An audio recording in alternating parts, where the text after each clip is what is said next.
نحمده ونصلي على رسوله الكريم أما بعد فأعوذ بالله من الشيطان الرجيم بسم الله الرحمن الرحيم إنا أنزلنا قرآنا عربيا لعلكم تعقلون یقیناً ہم نے قرآن مجید کو عربی زبان میں نازل کیا ہے تاکہ تم اس کو سمجھ سکو۔ اللہم صلی علی محمد وعلی آل محمد کما صلیت علی ابراہیم وعلی آل ابراہیم انک حمید مجید۔ اللہم بارک علی محمد وعلی آل محمد کما بارکت علی ابراہیم وعلی آل ابراہیم انک حمید مجید۔ آج ہم سورۃ الانفال کی آیت نمبر 25 سے 28 تک پڑھیں گے انشاءاللہ العزیز۔ اعوذ باللہ من الشیطان الرجیم بسم اللہ الرحمن الرحیم واتقوا فتنة لا تصيبن الذين ظلموا منكم خاصة واعلموا أن الله شديد العقاب واذكروا إذ أنتم قليل مستضعفون في الأرض تخافون أن يتخطفكم الناس فآواكم وأيدكم بنصره ورزقكم من الطيبات لعلكم تشكرون۔ يا أيها الذين آمنوا لا تخونوا الله والرسول وتخونوا أماناتكم وأنتم تعلمون واعلموا أنما أموالكم وأولادكم فتنة وأن الله عنده أجر عظيم۔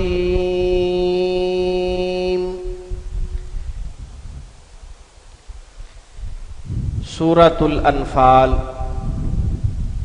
آیت نمبر 25 سے 28 تک آپ کے سامنے ہے۔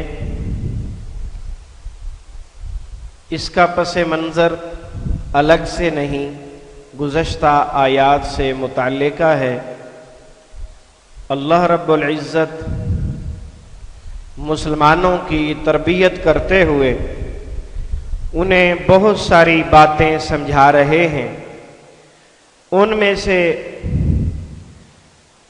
امت محمدیہ کے ذمے ایک بہت بڑا فریضہ ہے امر بالمعروف اور نہی عن المنکر۔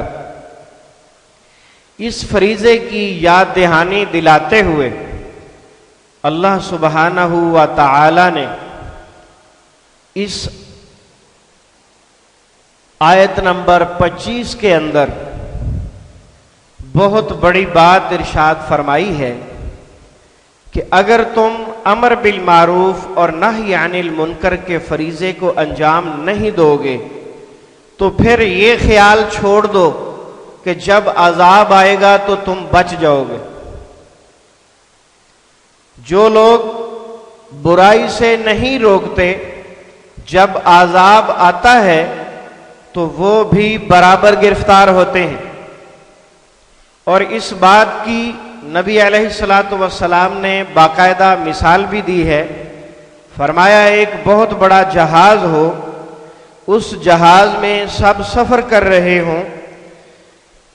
اب یقیناً جہاز، بحری جہاز جو ہوتا ہے اس کی کئی منزلیں ہوتی ہیں، 2-3 تہ خانے ہوتے ہیں اور 3-4 منزلیں اوپر بھی ہوتی ہیں۔ تو فرمایا نیچے والے پانی لینے کے لیے گراؤنڈ فلور پہ آئیں گے، اوپر والے بھی گراؤنڈ فلور پہ آئیں گے۔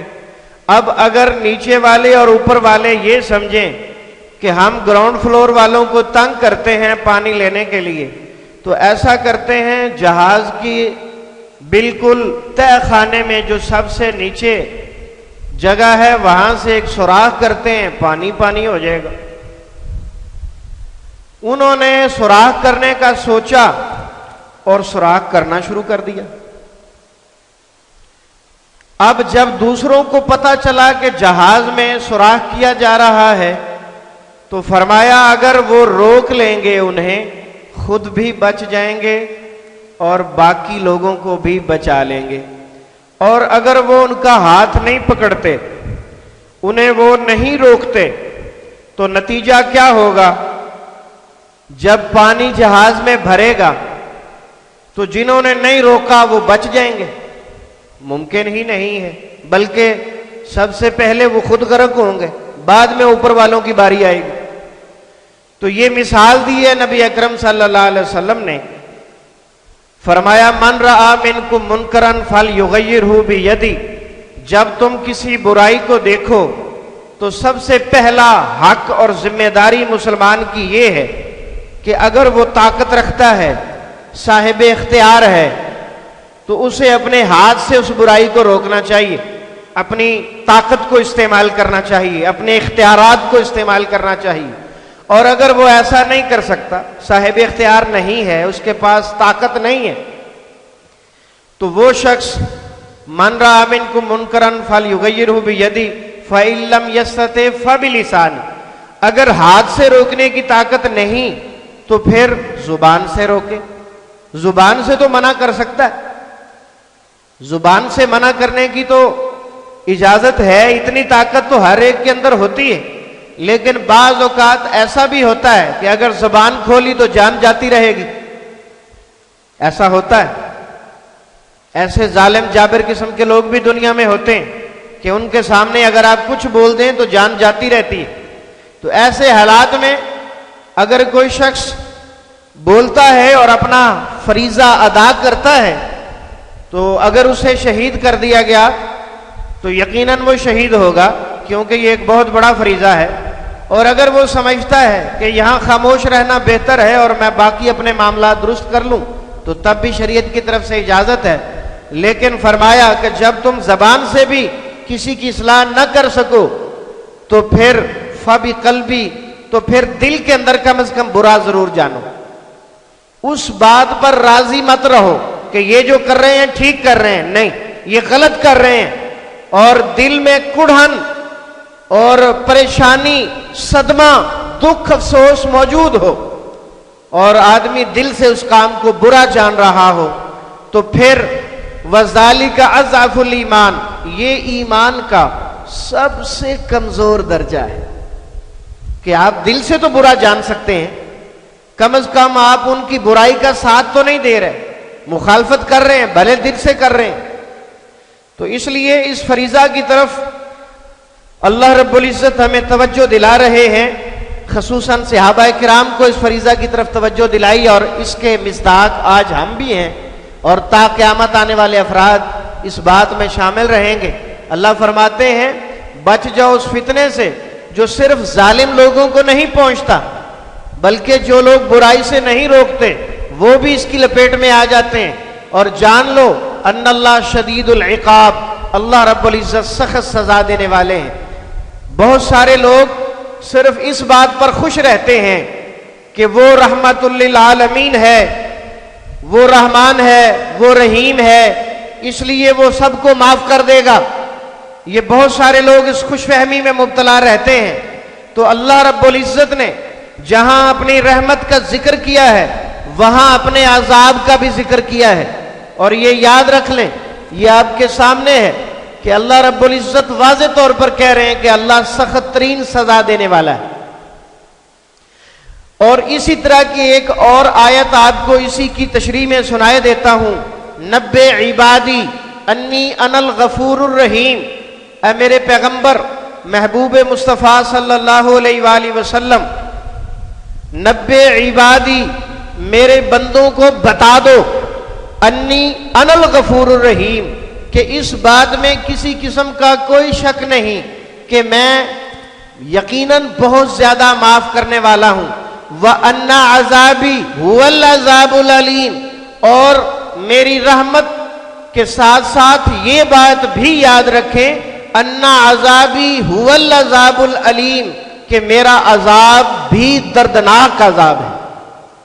جہاں آپ کو رب کی رحمت کی امید رکھنی ہے، وہاں اس کے عذاب کا خوف بھی رکھنا ہے۔ اور ایمان یہی ہے، توجہ سے سن لیں اس بات کو، ایمان یہی ہے، رب کی رحمت کی امید بھی ہو اور دل میں اس کے عذاب کا خوف بھی ہو۔ اللہ چاہے تو رحمت فرما دے، اللہ چاہے تو عذاب دے دے، یہ اختیار صرف اللہ کے پاس ہے۔ آگے چلتے ہیں۔ وَاذْكُرُوا إِذْ أَنْتُمْ قَلِيلٌ، ذرا یاد کرو اس وقت کو اے مسلمانوں جب تم بہت تھوڑے تھے، مستضعفون فی الارض، زمین میں بڑے کمزور سمجھے جاتے تھے، تخافون ان یتخطفکم الناس، اور تمہیں ڈر تھا کہ لوگ ہمیں کھا جائیں گے، لوگ ہمیں ختم کر دیں گے۔ اس وقت رب العزت نے تمہیں پہلے حبشہ میں، پھر مدینہ المنورہ میں ٹھکانہ عطا کیا، ہجرت کر کے تم وہاں گئے، پوری ایک اسلامی سٹیٹ اللہ تعالیٰ نے عطا کی اور تمہیں پاکیزہ رزق عطا کیا۔ کس لیے؟ لعلکم تشکرون، تاکہ تم سب شکر کرو۔ یہاں ایک مسلمانوں کی حالت زار کے متعلق آپ کو بتانا چاہوں گا کہ آغاز اسلام میں مکہ کے اندر مسلمان اپنے اسلام کا بھی اظہار نہ کر سکتے تھے۔ کتنے خوش نصیب ہیں آپ کہ بنا بنایا اسلامی ملک آپ کے ہاتھوں میں آیا، آپ مسلمانوں کے گھروں میں پیدا ہوئے، آپ کے والدین، آپ کے باپ دادا بھی مسلمان ہیں، ایک اسلامک سٹیٹ میں آپ رہتے ہو، آپ کو کسی بھی اسلامی حکم پر عمل کرتے ہوئے کسی قسم کی کوئی پریشانی نہیں ہے۔ سنیے، قبیلہ غفار سے تعلق رکھنے والے ابو ذر غفاری رضی اللہ تعالی عنہ کا واقعہ آپ کو سناتا ہوں۔ وہ کہتے ہیں میں اپنے قبیلے میں تھا کہ مجھے اطلاع ملی کہ مکہ میں ایک ایسا انسان ہے جو اللہ کی طرف دعوت دیتا ہے اور وہ دعویٰ کرتا ہے کہ میں اللہ کا رسول ہوں۔ کہتے ہیں میں نے اپنے بھائی کو بھیجا کہ جاؤ ذرا خبر لے کے آؤ۔ وہ گئے اور چند دنوں کے بعد واپس آئے تو انہوں نے آ کے مجھے بتایا کہ وہ بہت ہی اچھا آدمی ہے اور وہ اچھائی کا حکم دیتا ہے، برائی سے روکتا ہے۔ اس جیسی اور چند باتیں اس نے بتائیں۔ ابو ذر غفاری کہتے ہیں کہ میرے دل کو تسلی نہ ہوئی۔ میں نے کہا آپ گھر ٹھہرو، میں خود جاتا ہوں۔ خود آ گئے۔ اب مکہ میں ان کی کوئی جان پہچان نہیں ہے کسی سے بھی۔ بیت اللہ میں آگے بیٹھ گئے، زمزم کا پانی پیتے رہے اور بیٹھے رہے، غور و فکر کرتے رہے، آنے جانے والوں پر نظر رکھتے رہے کہ کس سے بات کروں، کس سے پوچھوں، کیونکہ اگر نبی علیہ الصلوۃ والسلام کا وہ ڈائریکٹ پوچھتے تو کچھ کا کچھ ہو سکتا تھا، بہت خطرہ تھا۔ کہتے ہیں جی صبح سے لے کر شام تک میں بیٹھا رہا، مجھے کچھ سمجھ نہ آئی۔ شام کے وقت سیدنا علی بن ابی طالب رضی اللہ تعالی عنہ وہاں سے گزرے۔ انہوں نے مجھ سے پوچھا جوان مسافر معلوم ہوتے ہو، کوئی ٹھکانہ ہے؟ کہنے لگے جی مسافر ہوں، ٹھکانہ نہیں ہے۔ کہا میرے ساتھ آ جاؤ۔ گھر لے گئے، رات اپنے پاس ٹھہرایا، صبح دوبارہ بیت اللہ میں آ گئے، سارا دن پھر دیکھتے رہے۔ اچھا عجیب اتفاق ہے کہ اپنے گھر لے گئے لیکن پوچھا نہیں ہے کون ہو، کس لیے آئے ہو، کیا کام ہے، نہیں پوچھا۔ اگلے دن شام کو دوبارہ پھر ملاقات ہوئی، کہا تمہیں ابھی ٹھکانہ نہیں ملا؟ جی بالکل نہیں ملا۔ کہا جو میرے ساتھ آ جاؤ۔ لے گئے گھر، پوچھا بتاؤ بھائی تم کس کام سے آئے ہو اور کہاں سے آئے ہو، اپنا تعارف کرواؤ۔ کہنے لگے جی بتاؤں گا تب اگر میری بات امانت رہے اور کسی کو نہ بتاؤ۔ کہ بالکل ٹھیک ہے جی، آپ کی بات امانت رہے گی اور ہم کسی کو نہیں بتاتے، آپ بتائیں۔ کہا میں قبیلہ غفار سے آیا ہوں، مجھے ایک نبی کی خبر ملی ہے اور میں اس کے متعلق جاننے پہچاننے کے لیے آیا ہوں۔ تو سیدنا علی بن ابی طالب نے کہا کہ اللہ نے تیرے اوپر رحمت کر دی ہے کہ تو نے پوچھا ہی ایسے بندے سے ہے جو اسی سے تعلق رکھتا ہے، تو میں ابھی جانے لگا ہوں نبی علیہ السلام کے پاس، تم میرے پیچھے پیچھے آ جاؤ، لیکن یاد رکھو جب میں اندر داخل ہو جاؤں تو میرے پیچھے آنا، جب میں اندر داخل نہ ہوں اور میں دیکھوں کہ کوئی خطرہ ہے، کوئی پریشانی ہے، تو میں دیوار کے ساتھ لگ کر اپنا جوتا درست کرنا شروع کر دوں گا اور تم سیدھے آگے گزر جانا، میرے پیچھے نہ آنا۔ اندازہ کیجئے کس قدر کٹھن حالات۔ تو بہرحال سیدنا علی رضی اللہ تعالی عنہ سیدھے اندر چلے گئے، سیدنا ابو ذر غفاری بھی ان کے پیچھے چلے گئے اور جا کر نبی علیہ الصلوۃ والسلام کے ہاتھ پر اسلام قبول کیا۔ تو نبی علیہ الصلوۃ والسلام نے اسے حکم دیا کہ اب آپ اپنے قبیلے میں واپس چلے جاؤ اور اپنے اسلام کو چھپائے رکھنا۔ یہ خود نبی اکرم وصیت کر رہے ہیں صلی اللہ علیہ وسلم، اپنے اسلام کو چھپائے رکھنا، کسی کو مت بتانا۔ ہاں جب تمہیں یہ پتا چلے کہ مسلمان غالب آ گئے پھر تم ہمارے پاس چلے آنا۔ سیدنا ابو ذر غفاری رضی اللہ تعالیٰ عنہ بڑے عظیم ہمت والے انسان تھے، کہنے لگے اے اللہ کے نبی، جب آپ حق پر ہیں، اسلام حق پر ہے، تو پھر اسے چھپائیں کیوں؟ کہنے لگے آج میں مکہ والوں کے سامنے، سب کے سامنے اعلان کرتا ہوں۔ آ گئے بیت اللہ میں، آ گئے، آ کر اونچی آواز میں قریشیوں کو بلایا اور کہا قریشیو اشہد اللہ الہ الا اللہ وحدہ لا شریک لہ واشہد ان محمدا عبدہ ورسولہ، کلمہ شہادت۔ یہ کلمہ پڑھا تو قریشی جو وہاں بیت اللہ میں بیٹھے ہوئے تھے انہوں نے کہا اس بے دین کا ذرا حال پوچھو، اس کی خبر لو۔ وہ سارے کے سارے اکٹھے ہو گئے اور اتنا مارا کہ مار مار کے بے ہوش کر دیا۔ سیدنا عباس رضی اللہ تعالیٰ عنہ وہاں سے گزرے تو انہوں نے کہا بھئی اس آدمی کو تم مار رہے ہو، یہ قبیلہ غفار سے تعلق رکھتا ہے، تمہارے تجارتی قافلے وہاں سے گزرتے ہیں، تمہارا تو راستہ بند ہو جائے گا، بے وقوفو کیا کر رہے ہو؟ خیر ان کے کہنے پر انہوں نے ان کو چھوڑ دیا۔ اگلے دن پھر سیدنا ابو ذر غفاری رضی اللہ تعالیٰ عنہ دوبارہ اسی طرح کلمہ طیبہ کا اقرار کیا، سب کے سامنے انہوں نے پھر پکڑ کے مارا۔ پھر سیدنا عباس رضی اللہ تعالیٰ عنہ تشریف لائے اور انہوں نے وہی کلمات کہہ کے ان کو چھڑایا۔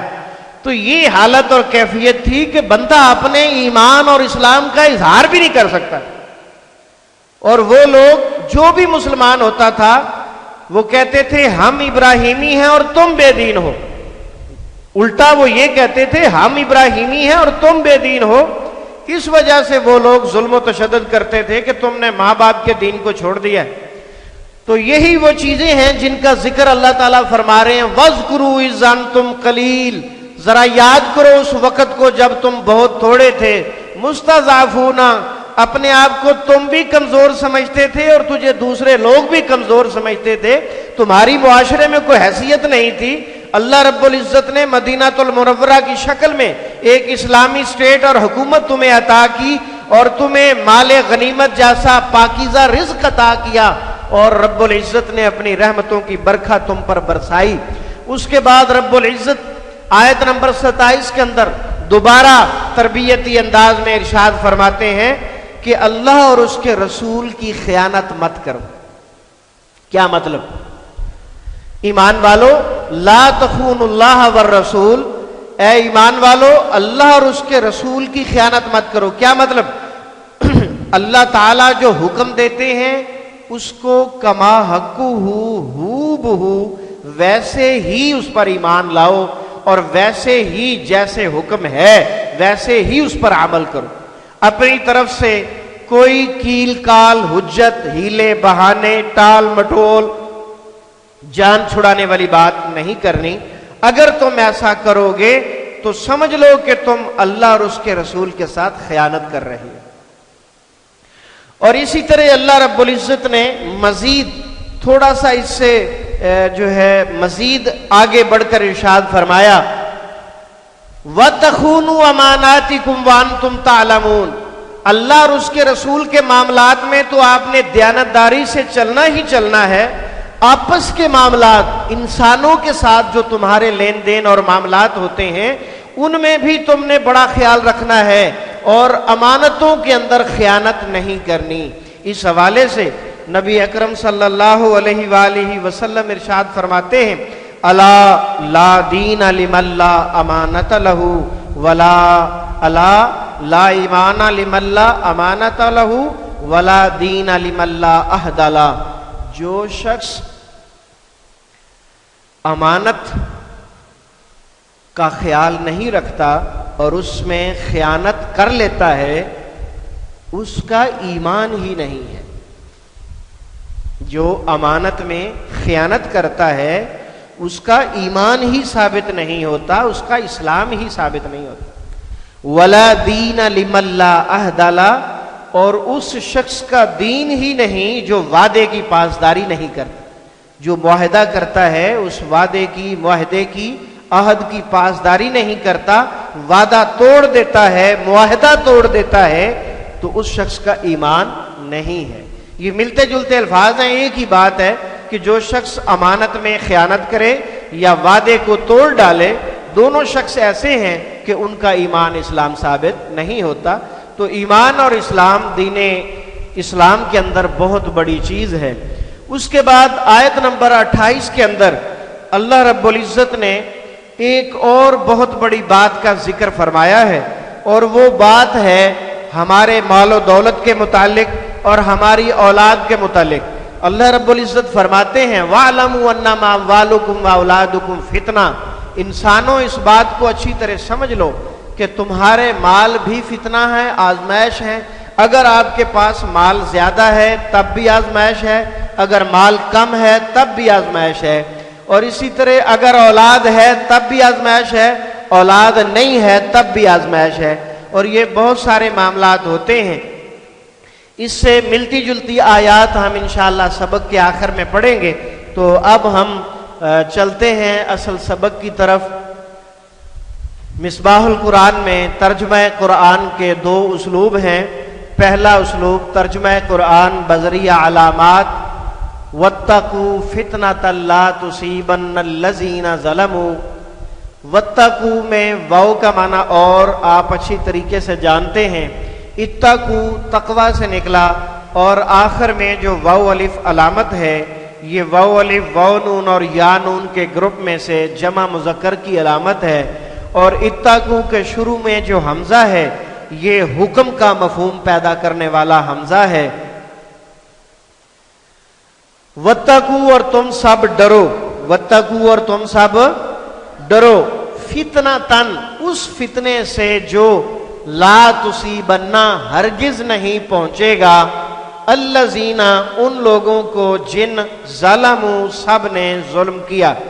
ظلموا ظلم سے نکلا اور واو الف آخر میں جمع مذکر کی علامت، منکم تم میں سے، یہ لفظ من اردو میں بولا جاتا ہے، من جانب، من عن، من حیث القوم وغیرہ، اور کم بار بار آنے والے الفاظ میں سے ہے۔ خاصہ خاص سے نکلا ہے، آخر میں گولتا مونس کی علامت ہے۔ وَاتَّقُوا فِتْنَةً لَا تُصِيبَنَّ الَّذِينَ ظَلَمُوا مِنْكُمْ خَاصَّةً، ڈر جاؤ اس فتنے سے جو ہرگز نہیں پہنچے گا ان لوگوں کو جن سب نے ظلم کیا تم میں سے خاص طور پر۔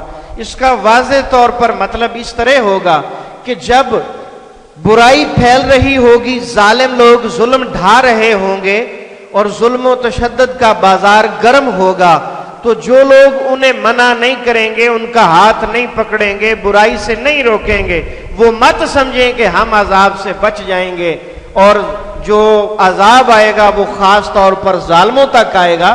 ایسا نہیں ہوگا۔ جب جنگل میں آگ لگتی ہے تو خشک لکڑیوں کے ساتھ گیلے درخت، ہرے بھرے درخت بھی جل کر راکھ ہو جاتے ہیں۔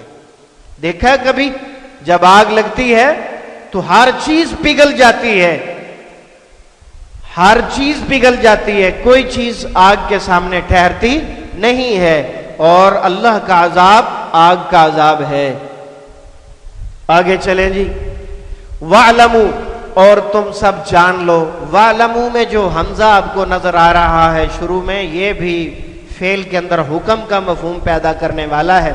آخر میں واو الف جمع مذکر کی علامت. اور تم سب جان لو ان اللہ کے بے شک اللہ شدید و سخت ہے، العقاب سزا دینے والا.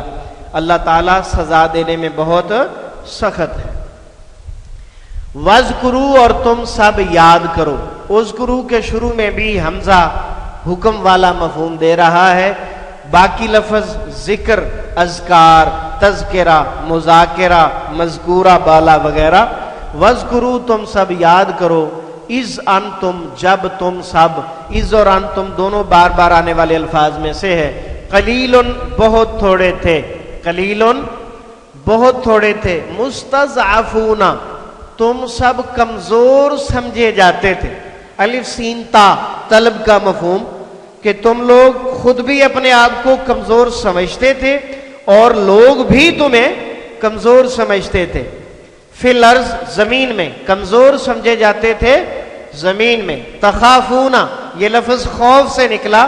خوف اور خائف دونوں اردو میں بولے جاتے ہیں. تم سب کمزور سمجھے جاتے تھے زمین میں. تخافون تم سب ڈرتے تھے. ان کہ یتخطفکم الناس کہ وہ اچک نہ لے جائیں تمہیں. اچک لینا، جھپٹ لینا. کبھی آپ نے دیکھا ہے کہ کوا جو ہے اس کو کہیں کوئی گوشت کا ٹکڑا یا کھانے کی چیز نظر آئے تو وہ نیچے اترتا ہے، زمین پر بیٹھتا نہیں ہے، وہ اڑتے ہوئے ہی جھپٹتا ہے اس چیز کو پنجے میں، چونچ میں، جس طرح اسے آسانی نظر آئے وہ اٹھاتا ہے اور اسی طرح وہ اڑ جاتا ہے، ٹھہرتا نہیں ہے. اسے کہتے ہیں جھپٹ لینا، اچک لینا. ان یتخطفکم یہ کہ وہ اچک نہ لے جائیں تمہیں. الناس لوگ، مطلب لوگ تمہیں ختم نہ کر دیں. مفہوم یہ ہے کہ اتنے کمزور تھے کہ یوں لگتا تھا بس کسی وقت ہم ختم ہو جائیں گے.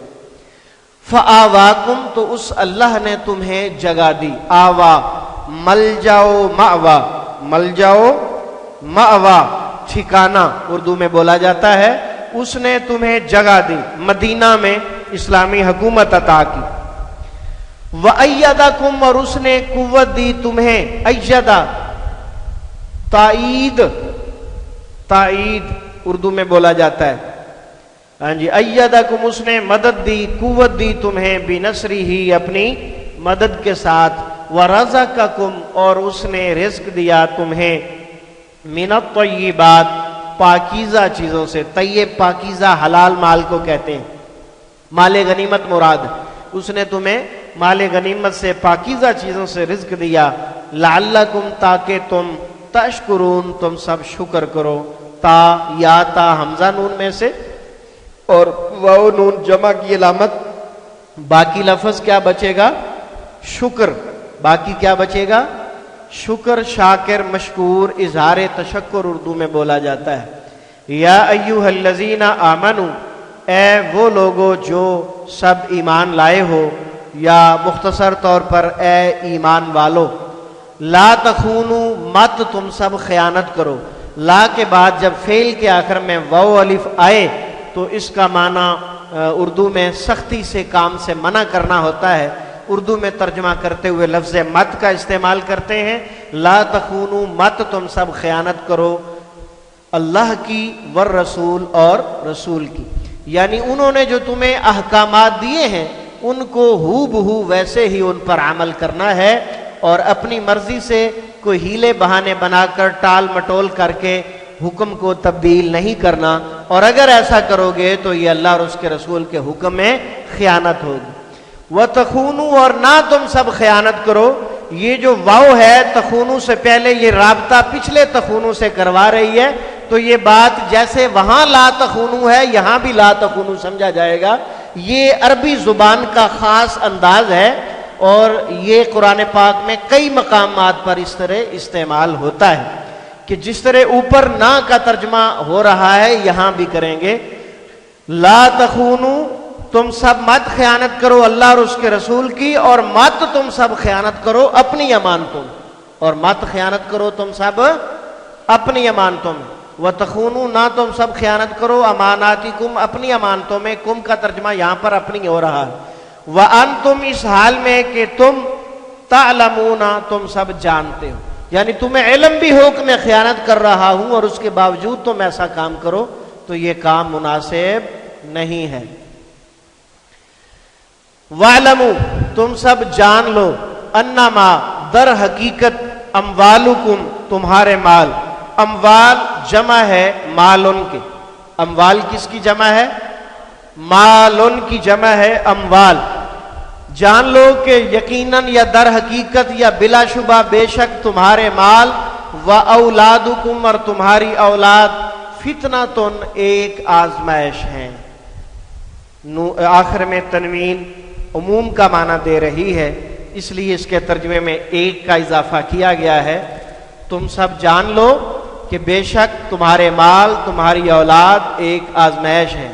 یہ دونوں چیزیں موجود ہیں تب بھی آزمائش ہے، یہ موجود نہیں ہے تب بھی آزمائش ہے، دونوں صورتوں میں۔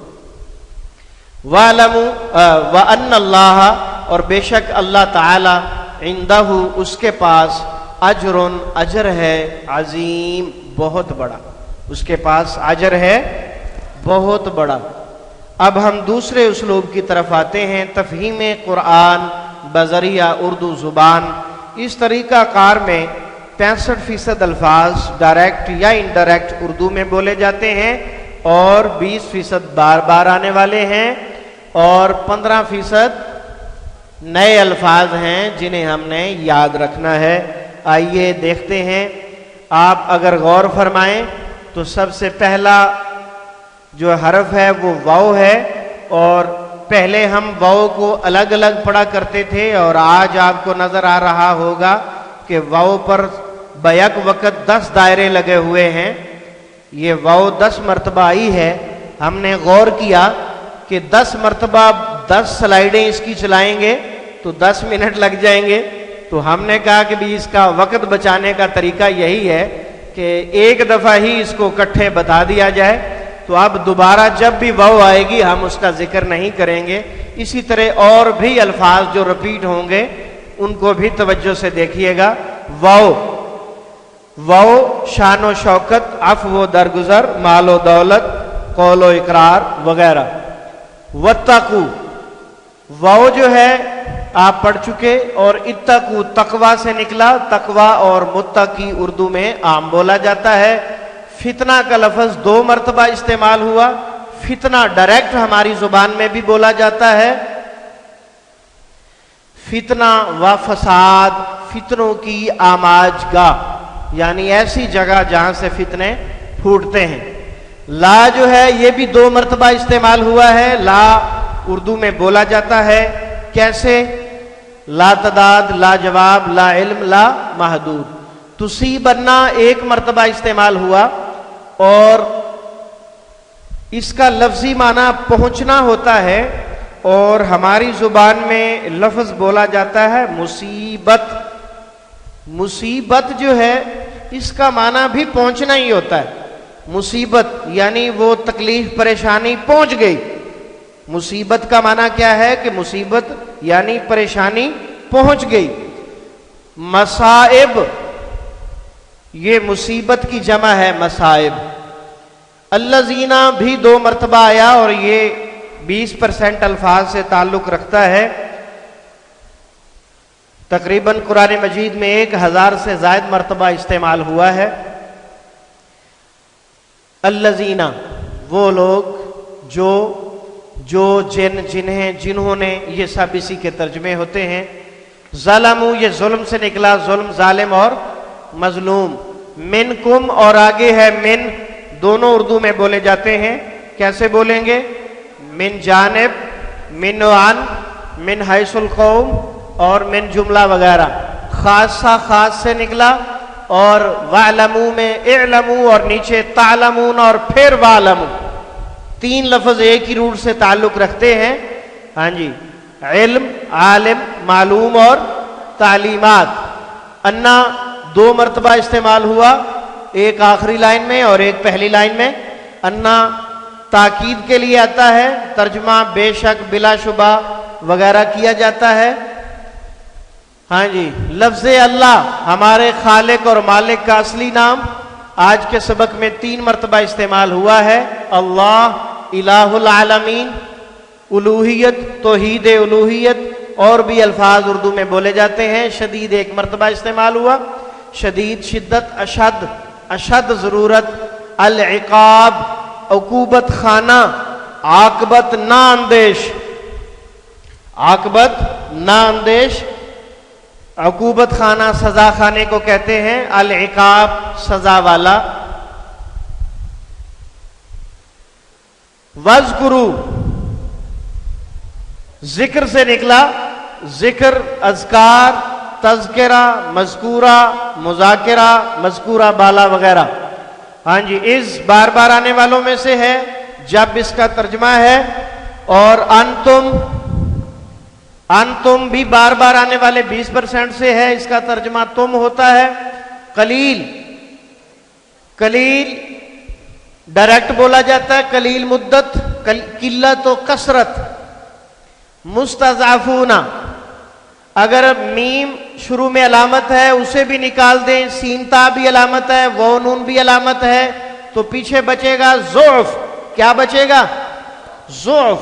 تو ضعیف، ضعفاء، ضعیف العمر اردو میں بولا جاتا ہے۔ مستضعفون وہ سین تا کی وجہ سے کمزور سمجھے جاتے تھے، کمزور سمجھے جاتے تھے۔ فی الارض زمین میں، فی الحال، فی الفور، فی الحقیقت، الارض زمین، ارض و سما، قرہ ارض، قطع اراضی، ہاں جی، ارض مقدس۔ تخافون خوف سے نکلا، خوف اور خائف دونوں اردو میں بولے جاتے ہیں۔ ان 20% میں سے، بار بار آنے والے الفاظ میں سے۔ یتخطفکم، یتخطف جو ہے یہ نیا لفظ آ گیا، اور آج کے سبق میں یہ اکیلا نیا لفظ ہے۔ ماشاءاللہ اتنا بڑا سبق آپ نے پڑھا ہے اور یاد کرنے کے لیے صرف ایک لفظ۔ ایسا اتفاق ویسے کبھی کبھی ہوتا ہے نا؟ یتخطف، اچک لے جائیں، وہ اچک لیں گے تمہیں۔ ان یتخطف الناس، عوام الناس اور عامت الناس اردو میں بولا جاتا ہے۔ فآواکم میں فا اور کم بار بار والوں میں سے ہیں، اور آوا اردو میں مل جاؤ مأوا، مل جاؤ مأوا۔ ایدکم تائید، مؤید، تائید اور مؤید۔ بنصری ہی، نصر، ناصر، انصار، نصرت، منصور۔ ورزقکم میں رزا کا فعل ہے، اور یہ اردو میں بولا جاتا ہے رزق، رازق، رزاق۔ من الطیبات میں، الطیبات طیب و طاہر، مدینہ طیبہ، ہاں جی، صالحات طیبات۔ لعلکم بار بار آنے والوں میں سے، تاکہ تم، تشکرون شکر سے نکلا، شکر شاکر مشکور، اظہار تشکر۔ یا ایہا، اور آگے الذین، ہاں جی، یا اور ایہا دونوں ملا کر ترجمہ کیا کریں گے؟ اے، اور الذین گزر چکا، آمنو ایمان سے نکلا، امن ایمان مومن، لا گزر چکا، تخونو 2 مرتبہ استعمال ہوا، خیانت اور خائن اردو میں بولا جاتا ہے۔ والرسول، الرسول رسول، رسالت، مرسل ترسیل، امام المرسلین۔ اماناتکم امانت، امانتیں۔ وانتم بار بار آنے والوں میں سے، واو کا معنی یہاں پر حالانکہ ہے۔ تعلمون علم سے ہے، علم عالم معلوم اور تعلیمات۔ انا، انا ما بار بار آنے والوں میں سے، کہ بے شک، اموالکم مال ان کی جمع اموال، مال اموال دونوں بولے جاتے ہیں۔ اولاد، ولد اور اولاد دونوں اردو میں بولے جاتے ہیں۔ اور اندہ جو ہے یہ اند طلب، اند اللہ معجور ہوں۔ اجر، اجر اجرت، اور اجر عظیم، عظیم عظمت، معظم تعظیم، سب اردو میں بولے جاتے ہیں۔ پوری صورت آپ کے سامنے ہے۔ واتقوا فتنۃ لا تصیبن الذین ظلموا، ڈر جاؤ اس فتنے سے جو ہرگز نہیں، یعنی وہ صرف ظالموں کو نہیں پہنچے گا، بلکہ جو بھی برائی سے نہیں روکے گا اسے بھی وہ عذاب پہنچے گا۔ تو فرمایا جان لو کہ اللہ تعالیٰ سخت عذاب والے ہیں، اور یاد رکھو جب تم بہت تھوڑے تھے اور کمزور سمجھے جاتے تھے زمین میں، تخافون یتخطفکم الناس، تم ڈرتے تھے اس بات سے کہ لوگ تمہیں اچک کر نہ لے جائیں، فآواکم، اللہ نے تمہیں ملجا و ماوا دیا، اسلامی اسٹیٹ دی، تمہاری مدد کی، اپنی مدد کے ساتھ تمہیں رزق دیا پاکیزہ حلال چیزوں سے تاکہ تم شکر کرو۔ اے ایمان والو، تم مت خیانت کرو اللہ کی اور اس کے رسول کی، اور مت خیانت کرو اپنی امانتوں میں اس حال میں کہ تم جانتے ہو، وَاعْلَمُوا أَنَّمَا أَمْوَالُكُمْ وَأَوْلَادُكُمْ فِتْنَةٌ، جان لو کہ تمہارے مال اور اولاد فتنہ ہیں، بے شک اللہ کے پاس بہت بڑا اجر ہے۔ گزشتہ سے پیوستہ ایک بہت پیاری دعا آپ کے سامنے لکھی ہوئی ہے، دل دین پر ثابت قدمی کے لیے، دل کی دین پر ثابت قدمی کے لیے دعا۔ انس بن مالک بیان فرماتے ہیں، رسول اکرم صلی اللہ علیہ وسلم فرماتے ہیں، یا مقلب القلوب ثبت قلبی علی دینک، اے دلوں کو پھیرنے والے میرے دل کو دین پر ثابت قدم رکھنا۔ یہ بہت بڑی دعا ہے، نبی علیہ السلام اس دعا کو مانگا کرتے تھے۔